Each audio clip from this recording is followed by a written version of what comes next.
Draco POV. Kahit wala pa akong sapat na tulog, maaga pa rin akong gumising. Excited na ako makitang muli ang babaeng dahilan ng pangiti ko araw-araw. Kagat ang ibabang labi habang hawak ang branded cellphone na bala kong ibigay dito. 6:00 pa lang ng umaga ng mga oras na yon. Tapos na rin ako maligo at ngayon nga nakantabay ako sa pintuan. Alam kong anumang oras bubukas yun at makikita kong muli ang inosente at magandang mukha ni Celine. Kung hindi nga lang ito nagreklamo kagabi na inaantok na ito, baka umagahin kami sa kusina. Ilang beses ko yatang pinapak ang masarap nitong labi.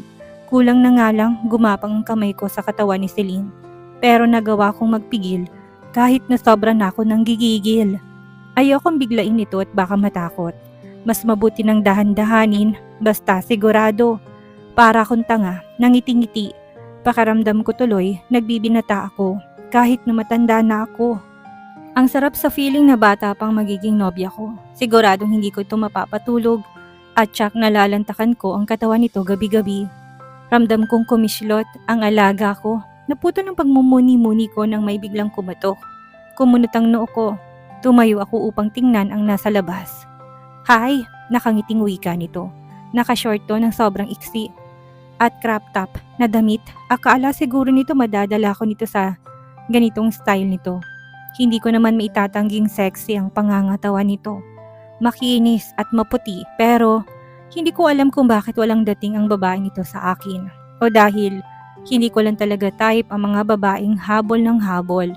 Maaaring napapagising nito kung minsan ang alaga ko pero kaagad ko yung napipigilan at ayokong yun pang maging dahilan upang mapikot ako nito. No, hindi itong babaeng pinangarap kong mapangasawa. Ano na naman ang kailangan mo? Salubong ang kilay na tinitigan nito. Lumabi ito sabay kagat ng labi. Talagang gagawin itong paraan upang maakit ako. Isang tss ang kumawala sa isipan ko. Kung wala pa siguro akong babaeng iniibig, baka pinagbigyan ko to. Pero hindi para mahalin kundi ilabas ang init ng katawan na ito rin ang may kagagawan. Malas nga lang niya at kahit na anong gawin niya, hindi niya ako matutokso. Ngayon pa ba na may mahal na ako? Kung meron mang nagpapainit ng labis ng buong katawan ko, walang iba kundi ang baby ko. Hindi nito kailangang gumawa ng paraan para maakit ako dahil ang kainosentehan nito, ang labis na nagpapabaliw sa akin. At wala siya ng ganong katangian. Maglilinis ng kwarto mo, sabay ngiti nito, doon ko lang napansin na may dala-dala nga itong panglinis. Anong kalokohan ang pinagagawa mo, Anisha? Nasisiraan ka na ba? Inis ng wika ko sa babae. Lalong dumoble ang inis ko sa isiping hinadlangan na naman itong babaeng mahal ko na umakyat dito sa kwarto ko. Pumunta ka ba dito para galitin lang ako? Kailan ka ba aalis? Hindi na ako natutuwa sa mga kalokohan mo. Mahina't mariin kong bigkas dito. Sobra na ako nang gigigil sa pakikialam nito. Gumuhit ang pamumula sa mukha nito. Pero sadyang makapalyata talagang pagmumukha nito talagang nilabanan pang masamang tingin ko dito. Masamang ang pakiramdam ng maid mo. At nagpaalam ako kay tita na ako na lang muna maglilinis ng kwarto mo. Habang hindi pa kaya na si Lina yon. Umiting ang pangako sa sinabi nito. Talagang minamaliit nito ang baby ko. Ang lalo ko pang ikinainis ang malamang pinahintulutan to ng mommy ko. Ano bang tingin ng mommy ko sa akin? Bata na walang sariling desisyon? Sa lahat pa naman ng ayaw ko, ang pinapakialaman ako. Hindi ako makapaniwalang ganito nito kagustong babaeng ito para sa akin at napapasunod siya nito. Ginisehan ko ito habang puno ng panunuya sa mga mata. Ano bang alam mo sa paglilinis ha? Sabay tingin mula ulo hanggang paa dito. Kung hindi ko pa narinig sa kapatid ko na pati pagligo mo inaasa mo sa mga katulong nyo sa mansyon nyo. Kahit na yata paghugas ng harapan mo, pinapahugasan mo pa sa... Bastos! Bigla ko nahuling kamay nito na tatama sana sa mukha ko. Isang nakakainsultong ngisi ang lumabas sa labi ko. Pulang-pula naman ang mukha nito sa galit. Huwag mong sagarin ang pasensya ko sa'yo, Anisha. Dahil baka pati daddy mo, madamay kapag ginalit mo ko ng lubusan. At saka marahas na binitawan ng kamay nito. Mabibilis ang hakbang ko patungo sa library ng mommy ko. Ramdam kong umiinit ang mukha ko sa galit. Ilang katok ang ginawa ko at agad ding binuksan ang pinto. O san? Totoo ba, mom? Pagpuputol ko sa anumang sasabihin nito, nalilito naman itong tumitig sa akin. Totoo ba na pinayagan mo na maglinis ng kwarto kong babaeng Anisha na yon? Ano bang alam niya sa paglilinis? Ni sarili nga niya hindi niya mapaliguan. Bigla itong natahimik hanggang sa bumuntong hininga. Ginagawa niya ito dahil gusto kanya anak. Mami naman, Ilang beses ko bang sasabihin sa inyo na hindi ko siya gusto? Mas lalong hindi ko siya magugustuhan kung para siyang aso na habol ng habol. Bakit hindi niya hintayin na ako mismong lumapit sa kanya? Sinabi ko yun upang hindi na ito lumapit sa akin. Baka sakaling umalis na ito sa mansyon namin. Hindi ito umimik hanggang sa mapadakong mga mata nito sa likuran ko. Nakalimutan ko palang isarang pinto kaya naman nandun na naman ang babaeng kinaiinisan ko. At talagang sumunod pa. Mariin ako napailing. Hindi ko alam kung saan ito kumukuha ng lakas ng loob upang makinig sa usapan naming mag-ina. Ang sarap nitong itapon sa basurahan. And please mom, huwag niyo akong pinapangunahan. Hindi na ako bata para pakialaman ninyo. May sarili akong desisyon. Paano niyo nagawa sa akin to? Masama ang loob na sumambat ko. Nang dahil siya babaeng ito, nagkakaganito kaming mag-ina. Sana naman naisip niyong itanong sa akin kung okay lang ba sa akin. Yamot na yamot ako ng mga oras niyon. Isa akong CEO at pinamukha niyo sa babaeng yan na kaya niyo akong kontrolin. Kulang na lang magmura ko. Kung hindi nga lang ito ang kausap ko, nagtaas pa ba ang paghinga ko sa inis? Calm down anak, okay? Hindi na ito mauulit. Huwag ka nang magalit, kakausapin ko siya. Mahinahong bigkas nito, bigla akong namewang. Matalim na tinignan kong babae, marahas akong tumalikod. Sa inis ko'y tinamaan ko pang balikat nito, pero wala akong pakialam. Naiirita ako sa mga pinagagawa nito. Imbis na dumiretso ng kwarto, marahas kong kinatok ang kwarto ni Doreen. Talagang mainit ang ulo ko at wala akong sapat na tulog at ito pang mangyayari ngayong umaga. Kuya, pauwi mo na kaibigan mong yan, Doreen, or else ikaw malilintikan sa akin. How many times do I have to tell you that? I don't like that friend of yours. Bigla tong napakagatlabi kasabay ng paglunok hanggang sa hawakan itong braso ko at pilit ngumiti. Huwag ka na magalit kuya. Isang marahas na buntong hininga ang pinakawalan ko. Naiinis pa rin akong inalis ang kamay nito sa braso ko at iniwan nitong kandahaba ang nguso. Pabagsak kong ibinalibag ang pinto ng kwarto ko. Talagang masama pa rin ang pakiramdam ng baby ko. Kagabi lang hindi naman ito mainit. Mukha ngang hindi naman galing sa lagnat. Gumalaw ang pangako sa isiping may kinalaman pa rin ang anisya na yon sa nangyayari sa dalaga. Nagmamadali akong tumungo sa kusina. Abala sa paglulutong mga nandoon. Hindi nga ako napansin. Isang tikim ang pinakawalan ko. Sabay-sabay silang yumuko at bumati. Isang tango naman ang pinakawalan ko. Hindi ko mga magawang ngumiti. Dala-dala ko pa rin ang inis sa dibdib ko sa babaeng anisya na yun. Sakit sa ulo. Nagmamadali namang lumapit si Manang Len. Senyorito, may kailangan po ba kayo? Nasaan si Celine? Diretsang tanong ko. Kumunot ang noo ko ng mapalunok to at para bang naging malikot ang mga mata nito. Doon na ako naghinala. Hindi bale, ako nang pupunta sa... kasi senyorito. What? Masama pa kasi ang pakiramdam ni Celine. Hindi pa ito nakakatapos na magsalita ng sumungaw sa kung saan ang babaeng kanina ko pa gustong makita. Dala nito ang ilang gagamitin sa pagluluto. Kita kong pagkagulat sa mukha ni Celine. Ngunit kaagad ding yumuko. Muli kong tinignan si Manang Len. Namumulang mukha nito. Marahil huling-huli to sa pagsisinungaling. Masamang pakiramdam? Tanong ko kay Manang. Nagsalubong ang makapal kong kilay. May kasinungalingan yata akong naamoy. Pero bakit? Kasi, sabay lunok nito. Tell me Manang, bakit kailangan niyo magsinungaling? Nagtaas baba ang paghinga ko sa isiping hinahadlangan nitong dalaga na tumungo sa akin dahil napapansin nito na may pagtingin ako dito para hindi ko yata matatanggap. Wala naman ako masamang intensyon sa dalaga. At tanda ko itong panagutan, ano man ang mangyari. Alam kong tinuturing nitong anak si Celine at masaya ako para doon, pero sana naman huwag siyang maging dahilan ng kahadlangan ng pagmamahalan naming dalawa ni Celine. Nang mapansin kong lalapit ang dalaga, mabilis akong umiling, nagsusumamong mga mata ko. Gusto kong malaman ang dahilan mismo kay Manang. Huminto naman ito habang kagat ang ibabang labi. Ramdam kong kinakabahan din ito. Pasensya ka na, senyorito, napag-utusan lang. Biglang kumabog ang dibdib ko. Lalong nagsalubong ang kilay ko. What do you mean, Manang? Diretsuhin niyo na ako. Lumunok na muna to bago tumingin sa mga mata ko. Sabi po kasi ni Ma'am Anisha, huwag ko raw utusang umakyat ng kwarto niyo si Celine para maglinis at siya na raw ho ang bahala. Kapag nagtanong daw kayo, sabihin ko lang daw na masama ang pakiramdam niya. Pinaalam niya na rin daw kay Doña Janine at yun daw ang ipinag-uutos nito. Hanggat wala daw itong sinasabing pumunta si Celine sa kwarto niyo, huwag daw paakyatin. Napaawang ang labi ko sa pagkagulat, kaya pati ang baby ko nagsinungaling sa akin. Janine POV. I'm sorry Iha, pero sa ngayon kailangan na muna nating palamigin ang ulo ng anak ko. You have to live first. But tita, If I leave, paano ko makukuha ang puso ng anak ninyo? Will he be more distant from me? Himutok nito, maluha-luha rin ito. Higit na lala yung loob niya sa inyo kung patuloy mo siyang naiinis. Alam nating hindi ka gusto ng anak ko. And I don't know why. Nasa iyo na rin naman ang lahat. Sabay buntong hininga. Masyadong pihika ng anak ko. I think he's right.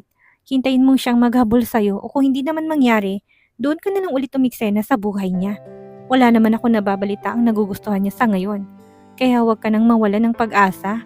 Kapag nagsawa na rin naman yan sa buhay niya bilang single at bigla ka ulit nagpakita, ngunit bigla itong nagpapadyak na parang bata. I can't, tita. Malabong maghabol sa akin ang anak ninyo. Sa kabila ng napakaganda ko na, hindi pa rin niya ako magugustuhan. Ang tagal ko hinintay ang pagkakataon na ito, pero mawawalan pa yata ng saysay. Naiiyak na ito. Bigla ko namang nahilot ang sentido, sumasakit yata ang ulo ko sa sitwasyon na ito. Hindi ko naman mapilit ang anak ko at baka magalit pa ito ng tuluyan. Buong buhay ko, ngayon lang ito nagalit. Yun ay dahil sa pakikialam ko. Hindi ko naman nakalain na magagalit ito ng gusto nang dahil lang sa gustong maglinis ni Anisha ng ito sa kwarto niya. Hindi ako makapaniwalang hindi ito tatamaan sa ganda ni Anisha. Napaka-sexy rin ito. Bukod doon galing pa to sa mayamang pamilya, kaya gustong gusto ko to para sa kanya. Akmang magsasalita ko nang bigla itong humarap sa akin. Hinawakan din ng kamay ko. Tita, I have something to tell you. Kumunot ang noo ko. What is it? Lumunok na muna to. Tumingin pa sa pintuan na akala mo sinisigurado kung walang ibang tao. I think Draco likes Celine. Yung bagong maid nyo. What? Hindi ko napigilang matawa. Napailing-iling din ako. Pero tita, yun ang napapansin ko. Ramdam ko na may pagtingin siya sa maid. Pinahinto ko to gamit ang isang kamay ko. Tinaas ko yung tanda ng tumigil to. Lalo ko napahilot sa sentido. Malabong mangyaring sinasabi mo, Iha. Mataas ang pangarap ng anak ko. Kung ikaw ang maganda na sexy at mayaman pa, hindi niya magustuhan? Yung sisilin pa kaya? Akmang magsasalita to nang unahan ko na. Luke, alam ko na gustong gusto mo ang anak ko. Pero hindi mo na kailangan mag-isip ng ganyang bagay na malabong mangyari. Walang muwang sa mundong batang si Celine. Inosente ang batang yun. At sinisigurado ko sa'yo na hindi siya magugustuhan ng anak ko. God, Iha, sa dami ng pagseselosan mo yung bata pa talaga. Niwala yun sa kalingkingan mo. Kaya yata naiinis na yung anak ko dahil sa maling akala mo. Hindi to nakaimik, ngunit hindi maipintang mukha nito. Pero bakit naiinis siya na hindi ang babae yun ang nagdala ng kape niya? Gayon din sa paglilinis ng kwarto niya. Mahinang tanong nito. Napabuga naman ako ng hangin, kaya siya naiinis dahil ipinapakita mong pinagsiselosa mong batang yun. Pati trabaho ng bata inagawan mo na. Kaya anong iisipin ng anak ko? Bigla itong napayuko. Hinawakan ko to sa magkabilang balikat. Tumingin naman ito sa akin. Nginitian ko to. Don't worry, Iha. Sa ngayon pagbibigyan ko na muna ng anak ko. Pero sinisigurado ko sa'yo na mapupunta siya sa'yo. Masyadong seryoso sa trabahong anak ko. Kaya hayaan muna natin siya, ha? Bigla namang nagliwanag ang mukha nito. Tutulungan niyo ako, tita? Tumango ako. Bigla naman ako nitong niyakap. Tama kayo, tita. Sa tingin ko, kailangan ko na munang umalis para mawalang inis ni Draco sa akin. At bala ko makipagkaibigan sa kanya, doon ko na lang sisimulan ng mga plano para makuha ko siya. Palatak nito. Natawa naman ako habang napapailing. Gawin mo kung anong dapat. Gawin mong lahat para mapaibig ang anak ko at magkaroon na kami ng mga apo. Nangislap naman ang mga mata nito. Ngunit ang masayang usapan ay biglang naglaho ng pabalibag na bumukas ang pinto. Son? Out! Bigla ako napasingap sa lakas ng boses ni Draco. Matalim at galit itong nakatitig kay Anisha. Pansin kong pagkatakot ng dalaga, tumingin to sa akin na parang humihingi ng saklolo. Son, ano bang problema? Mahinahon kong tanong sa anak, bumaling to sa akin. Siya ang problema ko, at pati kasinungalingan niya, sinang-ayunan niyo, mom. Hindi ako nakakibo, pati yung batang si Celine na nagtatrabaho dito sa mansyon. Pinakialaman mo, at pati ang mayordomang si Manang Len. Ginawa mo pang sinungaling, bulyaw nito sa dalaga. Pansin kong pangumutla ng dalaga, na higit kong paghinga ng hawakan nito, ang mga braso ni Anisha. Sino ka ba? At kung makautos ka sa mga kasambahay dito sa mansyon, akala mo ikaw may-ari. Ginawa mo pang mga sinungaling. Bisita ka lang dito, Anisha. Bisita ng mga kapatid ko. Marinang pagkakabigkas ni Draco. Para itong nanggigigil. Now get out of this house! Biglang singal nito. Gulat ako na patitig sa anak ko. Ngayon lang ito nagalit ng ganito, nang dahil sa maliit na bagay. Masyado bang malaki para sa kanya? Oo naman, pinapakailaman ng babae niya ng buhay ng anak mo. Hey son, I said, get out! At saka nito tinuro ang labasan. Biglang humagulhol ang dalagang si Anisha. Sabay takbo palabas ng library. Nanghihina ako na paupo. Kita kong pagtaas baba ng dibdib ng anak ko. Bakit ka ba nagagalit ng ganyan, anak? Nang dahil lang sa nagsinungaling siyang may sakit ang dalagang si Celine? Bumaling to sa akin. Wala siyang karapatan, mom. Pati yung taong walang sakit pinagmukha niyang may sakit. At pati kayo napasunod niya. Inis na wika ni Draco. Nasundan ko na lamang to ng tingin ang lumabas ng walang paalam. Huwag naman sanang magkatotoong hinala ni Anisha, anak. Dahil hindi kita papayagan sa gusto mo. Tumaas ng bahagya ang kilay ko. Ngunit kaagad din ako napailing. Masyadong inosente ang batang yun. Nasisigurado kong hindi nito magugustuhan ng anak ko. Malaki ang pangarap ko sa kanya. Dahil naaawa ko sa kalagayan niya. Sa mga naranasan niya. Kaya sana, huwag niya akong bibiguin. Kung dumating sa puntong magmamahal siya. Huwag ang anak ko. Hindi sila nababagay para sa isa't isa. Tama nang tinulungan ko siya na maiahon sa kalagayan niya. Huwag niya nang pangaraping makuha ang anak ko. Mabigat akong napabuntong hininga. Celine, POV.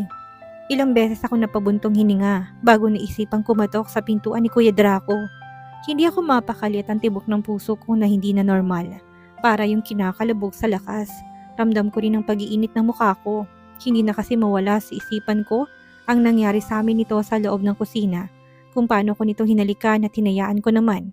Hindi ko maintindihan kung bakit hindi ko ito matanggihan ng gabing yun. Lalo nang malaman kong hindi naman pala nito girlfriend ang babaeng Anisha na yun. Parang may kung anong paru-parong lumilipad sa loob ng tiyan ko. Nakikiliti ako habang nananakit ang ibabang puson ko. Ang mga titig nito at ang paos na tinig nito na nagbibigay hina sa mga tuhod ko. Nang gabing yun, doon ko napagtanto na gusto ko na rin ito. Kaya nang halikan nitong labi ko, hindi ko magawang tumutol. Para bang nananabik pa ako. Ang nakapagtataka kung bakit may tumitibok-tibok sa harapan ko. Lalo ko nahiya sa sarili na pagdating ko ng kwarto, bastang ibaba ko, aminin ko nakaramdam ako ng matinding init sa katawan habang hinahalikan ako nito. Para kung inaapoy o hindi pa ako maubusan ng hininga, hindi ko pa magagawang pahintuin ito. Hindi ko may tatangging sarapan ako sa halik nito para bang ang galing-galing nito. Pakaramdam ko tuloy, hahanap-hanapin kong halik nito. Akala ko nga doon na ito hihinto. Pero hindi ko akalain na bubuhatin ako nito at ipapatong sa ibabaw ng mesa. Ramdam ko pang matinding pamumula ng mukha ko habang nakatitig to sa akin ng mariin. Pero hindi ko akalain na uulitin itong paghalik sa akin.